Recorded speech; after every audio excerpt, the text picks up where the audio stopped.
जनता party, जिसे देश एक उम्मीद की तरह देख रहा था, अंदरूनी कलह का शिकार हो गया। एकता खत्म हुई और कुर्सी का खेल शुरू हो गया। पर्दे के पीछे से इंदिरा गांधी हार मानकर नहीं बैठी थी, वो बस सही मौके का इंतजार कर रही थी। उन्होंने अपनी चाल चली और चरण सिंह के सामने एक डील रखी। चौधरी चरण सिंह जी के सामने एक डील रखती है। वादा था पीएम की कुर्सी का और बदले में शर्त थी इंदिरा गांधी पर चल रहे मुकदमों को रोकना। इस एक सौदे ने जनता एक्सपेरिमेंट की बलि ले ली। चौधरी चरण सिंह प्रधानमंत्री तो बने, लेकिन उनका कार्यकाल सिर्फ 24 दिनों में सिमट गया।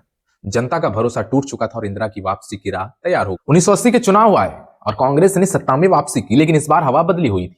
जनता पार्टी का प्रयोग भले ही बिखर गया, पर उसने देश को एक ऐसा मंत्र दे दिया था, लोकतंत्र तब तक सुरक्षित है जब तक जनता खामोश रहने से इनकार करती है। यह सिर्फ एक हार और जीत का आंकड़ा नहीं था, यह कांग्रेस के उस अजय किले में पहली बड़ी दरार थी जिसे न तो इतिहास भूल सकता है और न ही भारत। इमरजेंसी ने देश की रूह को झकझोर कर जगा दिया था।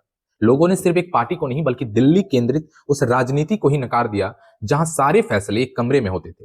जब दिल्ली सब कुछ कंट्रोल करना चाहती थी, तब देश के कोनों से विरोध की आवाजें उठने लगी।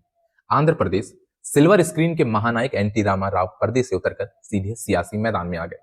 तमिलनाडु एमजीआर ने फिल्मी ग्लैमर और जनकल्याण वेलफेयर का एक ऐसा अटूट समीकरण बनाया जिसने राजनीति की परिभाषा ही बदल दी। पंजाब और असम अकालियों ने आनंदपुर साहिब प्रस्ताव के जरिए हक की बात की और असम में छात्रों के आंदोलन ने असम गण परिषद को जन्म दिया, जिसने 1985 में कांग्रेस को सत्ता से उखाड़ फेंका। बंगाल इमरजेंसी के बाद लेफ्ट फ्रंट ने ऐसी जड़ें जमाई कि अगले 34 सालों तक उन्हें कोई हिला न सका।